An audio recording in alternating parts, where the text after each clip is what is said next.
여러분, 세상에서 가장 귀하고 값진 것이 무엇일까요? 사랑, 평화, 진리, 자유 등 사람들마다 각자 생각하는 것들이 다양하게 있을 것입니다. 특별히 그리스도인들에게 있어서 천국은 모두가 귀히 여기며 소망하는 귀한 것일 것입니다. 마태복음 13장 44절에 예수님이 말씀하시기를 천국은 마치 밭에 감추인 보화와 같다고 말씀하셨습니다. 예수님을 구주로 영접한 우리들은 이미 천국 백성인 줄 믿습니다. 천국 백성들은요, 이 땅에서도 천국처럼 사는 줄 믿습니다. 천국 백성은 가장 귀중한 것이 무엇인 줄을 알고 가장 가치가 있는 것이 무엇인지를 압니다. 이런 얘기 한 번쯤 들어보셨을 것입니다. 이 땅에서 모든 그리스도인들은 소망이 수레를 끌고 사랑을 수레에 태우고 믿음이 수레를 밀며 가는데 천국에 도달하면 예수님이 영원토록 함께 계시기 때문에 그때는 더 이상 소망도 믿음도 필요하지 않고 사랑만 있으면 된다고 합니다. 마찬가지로 이 땅에서 그리스도인들의 예배는 설교와 기도와 찬양이 있습니다. 그러나 천국에 가면 예수님이 영원토록 함께 계시기 때문에 찬양만 있으면 됩니다. 물론 우리는 아직 이 땅에 살고 있기 때문에 많은 것들을 하며 살아야 하지만 오늘은 본문을 통해 찬양이 무엇인지 세 가지 내용으로 말씀을 상고해 보기를 원합니다. 통역 안 하시나요? 네, 지금 하시고 하고 계신가요? 너무 좋습니다. 감사합니다. 첫 번째, 찬양은 성령님을 초청하는 것입니다. 할렐루야. 오늘 본문 14절에 여호와의 신이 사울에게서 떠나고 여호와의 부리신 악신이 그를 번뇌케 했다고 했습니다. 왕이기 이전에 하나님의 사람이었던 사울에게 도대체 어떤 일이 있었던 것이었을까요? 살아있는 사람은 누구에게나 영이 있습니다. 그런데 모든 영에는 보이지 않는 공간이 있습니다. 이 공간에 무엇으로 채워져 있느냐에 따라 전혀 다른 삶을 살 수 있습니다. 로마서 7장 20절에 바울 사도가 고백하기를 만일 내가 원치 아니하는 그것을 하면 이를 행하는 자는 내가 아니요 내 속에 거하는 죄니라. 그러므로 내가 한 법을 깨달았노니 곧 선을 행하기 원하는 나에게 악이 함께 있는 것이로다. 내 속사람으로는 하나님의 법을 즐거워하되 내 지체 속에서 한 다른 법이 내 마음의 법과 싸워 내 지체 속에 있는 죄의 법으로 나를 사로잡는 것을 보는도다. 오호라, 나는 곤고한 사람이로다. 이 사망의 몸에서 누가 나를 건져내려고 했습니다.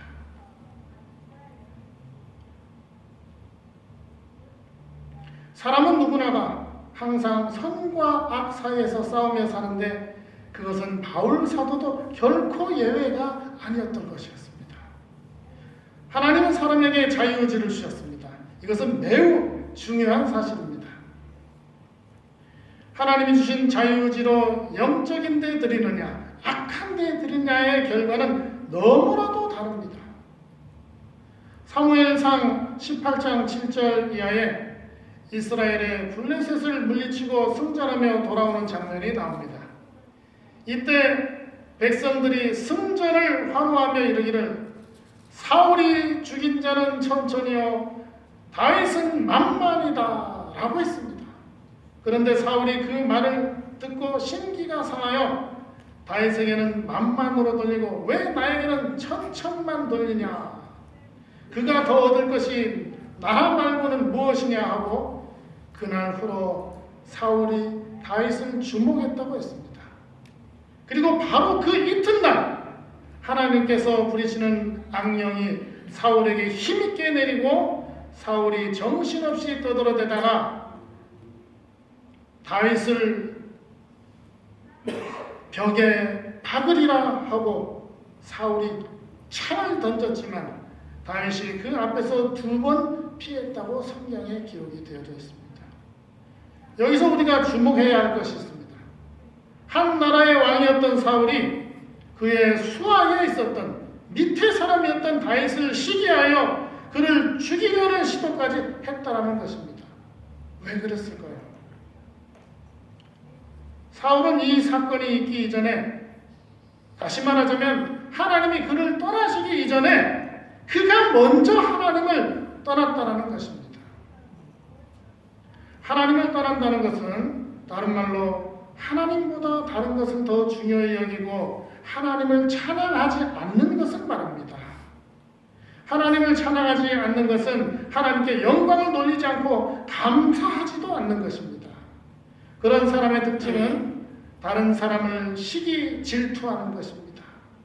그 결과로 죄에 무디어지고 살인까지도 행할 수 있게 되는 때까지 이르는 것입니다. 항상 하나님을 높이고 은혜에 감사하며 성령 충만한 삶을 사는 모두가 되기를 바랍니다. 두 번째로요, 공교히 찬양을 해야 한다고 성경에 적혀 있습니다. 우리 담임 목사님도 자주 이 말씀하셔서 제가 참 공감이 많이 갔습니다. 사실은 오늘 본문 16절에서 사울의 신하들이 원컨대 우리 주는 주의 앞에 모시는 신하에게 명하여 수금 잘 탈 줄 아는 사람을 구하게 하소서. 하나님의 부리신 악신이 왕에게 이를 때 그가 손으로 타면 왕이 나으시리이다 라고 했습니다. 다윗은요, 그 당시 왕궁의 신하들이 알 정도로 악기 연주에 뛰어난 실력자였습니다. 그리고 18절에 보면 다윗에 대하여 여호와께서 그와 함께 계시더이다 라고 했습니다. 이것은 다윗의 영성을 사람들이 인정했다는 것입니다. 다윗은 실력과 영성을 겸비한 사람이었습니다. 우리 교회도 이런 분들이 참 많은 것 같아서 얼마나 감사한지 모르겠습니다. 할렐루야. 시편 33편 1절 이하에 너희 의인들아 여호와를 즐거워하라. 찬송은 정직한 자의 마땅히 할 바로다. 수금으로 여호와께 감사하고 열줄 피파로 찬송할지어다. 새 노래로 그를 노래하며 즐거운 소리로 공교히 연주할지어다. 공교히 연주할지어다라고 했습니다. 성경에서 공교히라는 단어는 특별한 하나님의 명령에 자주 쓰였습니다. 찬양의 명령 외에 출애굽기 31장과 역대상 2장 등을 보면 성막과 제사용품을 만들 때 그렇게 하라고 쓰여졌던 것들도 볼 수가 있습니다. 이 공교히라는 뜻은요, 장인이 성령의 충만함을 받아 최고의 솜씨로라는 뜻입니다. 특별히 예배에 드려지는 찬양은 기도하고 훈련하여 준비된 찬양으로 드려야 하는 점이 있습니다. 성가대 찬양은 물론이고요, 특순과 심지어는 회중 찬양까지 정성을 다하는 우리 모두가 되기를 바랍니다. 마지막 세 번째로 찬양할 때 악신이 떠나갑니다. 오늘 본문 23절에 하나님이 부르신 악신이 사울에게 이를 때 다윗이 수금을 취하여 손으로 탄즉 사울이 상쾌하여 맞고 악신은 그에게서 떠나갔다고 말씀했습니다. 오늘날 세계적으로 음악 치료에 대한 관심들이 많습니다. 저도 이제 이태리에서 음악 치료를 공부했는데요. 이 음악 치료의 기원은 바로 오늘 본문의 사건이 그것입니다. 그러므로 성경을 잘 알지 않고 제대로 된 음악 치료를 하기가 어렵습니다. 세상 학문적으로는 음악 치료가 완전하게 될 수가 사실은 없습니다. 일반적으로 음악 치료는 음악을 매개체로 해서 질병을 낫게 하거나 스트레스를 완화시켜주는 것을 말하는데 사실은 하나님의 개입이 없이는 진정한 음악 치료라고 말할 수 없는 것입니다. 성경적인 음악 치료란 하나님이 기뻐하시는 찬양을 할 때, 즉 하나님을 높여드릴 때, 하나님을 인정할 때, 하나님께 감사할 때, 하나님 앞에 겸손할 때, 그곳에 임재하심으로 인하여 온갖 악한 것과 두려움과 질병, 세속적인 것들을 물러나게 한 것입니다. 역대하 5장에 솔로몬 왕이 7년에 걸쳐서 성전을 건축하고 하나님께 예배하는 장면이 나옵니다. 13절 이하에 나팔 부는 자와 노래하는 자가 일제히 소리를 발하여 여호와를 찬송하며 감사하는데 나팔 불고 재금치고 모든 악기를 울리며 소리를 높여 여호와를 찬송하여 가로되 선하시도다 그 자비하심이 영원히 있도다 하매 그때에 찬양할 때 하나님을 높일 때에 여호와의 전에 구름이 가득한지라 제사장이 그 구름으로 인하여 능히 서서 섬기지 못하였으니 이는 여호와의 영광이 하나님의 전에 가득함이었다고 했습니다. 여기서 우리가 주의하여 봐야 할 부분은 악기와 노래로 하나님을 찬양할 때 여호와의 전에 구름이 가득하였고 그 구름으로 인하여 제사장이 제사를 집전하지도 못할 정도였다라고 하는 것입니다. 마치 어제 콘서트 같았습니다. 할렐루야. 구름은 하나님의 임재하심을 상징합니다. 그리고 하나님이 제사를 기뻐 받으심을 말합니다. 인류 최초로 빛의 속도를 측정한 사람이 누군지 아십니까? 갈릴레오입니다. 그가 성공했을까요? 실패했습니다.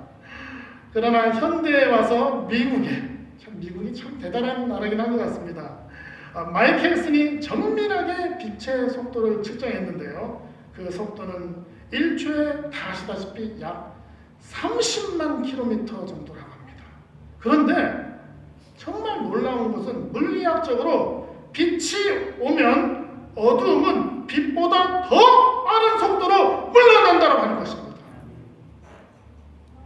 요한일서 1장 5절에 하나님은 빛이시라 그에게는 어두움이 조금도 없으시다고 했습니다. 하나님은 빛이십니다. 그렇기 때문에 그 어떤 악한 세력도 빛 대신 하나님이 임재하시면 반드시 물러나게 됨을 믿으시길 바랍니다. 예배는요, 같은 지역에서 같은 공간에 모여 같은 공동체가 하나님의 말씀을 듣고 하나님을 찬양하고 하나님께 기도하는 시간입니다. 특별히 말씀을 듣는 시간 외에 예배는 하나님께 나의 모든 것을 올려드리는 시간인 줄 믿습니다. 우리는 평소에 하나님께 얼마나 많은 것들을 받으며 삽니까? 그렇죠? 심지어는 지금 내가 입고 있는 이 옷 하나도 모두 하나님이 주신 것입니다. 예배는 내가 은혜 받은 것이 은혜 받는 것이 목적이 아니라 성도가 하나님께 드리는 시간입니다. 그래서 예배를 드린다고 하잖아요. 예배시 성가대 찬양도 온전히 하나님께 영광 돌리는 것이 목적이 되어야 합니다. 회중들에게 은혜를 끼치려고 해서는 절대 안 됩니다. 하나님이 찬양으로 영광을 받으시는 것이 첫째고 그 다음에 그 찬양과 그 예배를 받으신 하나님께서 그곳에 임재하심으로 예배자들에게 주시는 것이 은혜인 것을 믿으시길 바랍니다. 말씀을 정리하겠습니다. 성경 구약에서는요, 솔로몬의 성전을 통하여 예배의 모습을 섬세하게 기록하였고 또 신약에서는 요한계시록을 통하여 천국 예배의 모습을 미리 기록하셨습니다. 요한계시록 14장 2절에 내가 하늘에서 나는 소리를 들으니 많은 물소리도 같고 큰 내성도 같은데 내게 들리는 소리는 검은 고 타는 자들의 그 검은 고 타는 것 같더라고 했습니다. 여기서 많은 물소리도 같고 내성도 같다고 표현한 것은 구약 성경의 솔로몬 성전의 찬양의 모습처럼 합창단과 오케스트라로 어린 양 예수님을 찬양하는 모습을 말합니다. 어제 우리가 그랬죠? 얼마나 행복하고 아름다운지 모릅니다. 이것이 성경적이기 때문에 오늘날 많은 신학교의 교회 음악과에서 교회 음악 사역자들을 배출하고 또 많은 교회들이 합창과 오케스트라로 하나님을 찬양하려고 노력하는 것입니다. 이에 우리 샬롯교회가 전 유니버시티와 동역하며 이와 같이 성경적인 모습으로 찬양하는 모습을 하나님이 이미 크게 기뻐하시는 줄을 믿습니다. 성경 곳곳에 귀하고 값진 보물 중에 진주를 자주 언급합니다. 기독교 음악사는 서양 음악사와 시대를 나란히 합니다. 고대의 음악들은 대부분 하나님을 찬양하는 신본주의 음악이 주류를 이루었습니다. 그러다가 르네상스 시대를 지나며 바로크 시대 때부터 본격적인 음악의 세속화가 시작되었습니다. 그런데 바로크라는 뜻이 다름 아닌 찌그러진 진주라는 뜻입니다. 아무리 귀한 진주라도 찌그러지면 아무 쓸모가 없습니다. 겉으로 보기 아무리 훌륭한 음악이고 예술이라 할지라도 하나님 앞에서 찌그러진 모습은 하나님께서 기뻐하시지 않습니다. 바로크 시대 이후로 하나님을 찬양하고 경배하며 높이던 문화가 인본주의로 빠져들기 시작한 것입니다. 본디 찬양은 진주같이 보배로운 것이었습니다. 우리 샬롯 교회가 찌그러진 진주가 된 예수님의 문화를 다시 회복시키는데 크게 쓰임받고 있는 줄을 믿습니다. 네. 저희 가족 아람 패밀리 앙상블은 이 샬롯 교회에서 짧게 3개월간 신앙생활을 하며 여러분들의 따스한 사랑에 마치 본교회처럼 느끼며 지냈습니다. 그리고 그동안 나성균 목사님의 카리스마 있고 영적인 설교와 전도에 대한 열정과 더불어 샬롯교회 성도들이 혼연일치하여 살아 꿈틀거리는 모습을 보았습니다. 예배에 열정을 쏟는 성도들의 모습을 보았습니다. 금요기도회와 새벽기도에서 눈물의 당을 쌓는 성도들의 모습을 보았습니다. 그래서 저는 한국으로 떠나지만 벅찬 가슴을 안고 주신 은혜를 머금고 기쁨으로 출발합니다. 사랑하는 샬롯교회 성도 여러분, 찬양을 통하여 성령님을 초청하시길 바랍니다. 또 공교히 찬양하기 위해 노력하시길 바랍니다. 또 예배하며 찬양할 때 악신이 떠나가는 놀라운 역사를 날마다 체험하는 저와 여러분들이 되시기를 바랍니다. 그래서 진주 같은 찬양은 이 땅에서 회복시키는 도구로 더욱 크게 쓰임받는 여러분들 되시기를 예수님 이름으로 축원합니다. 그리고 사랑합니다. 기도하겠습니다. 살아계신 하나님 아버지, 저희들을 구원해 주신 것만 해도 감사한데 하나님을 찬양하는 도구로 사용하게 하심을 감사합니다. 하나님, 특별히 주님이 귀히 쓰시는 샬롯교회와 전 유니버시티를 통하여서 이 땅에 예수 문화를 회복시키는 놀라운 일을 감당케 하심을 감사합니다. 이제 시작에 불과합니다. 더 큰 역사와 더 큰 하나님의 은총이 이 샬롯 땅에서 일어날 줄을 믿사옵고 감사하며 살아계신 예수님 이름으로 기도드리옵나이다. 아멘.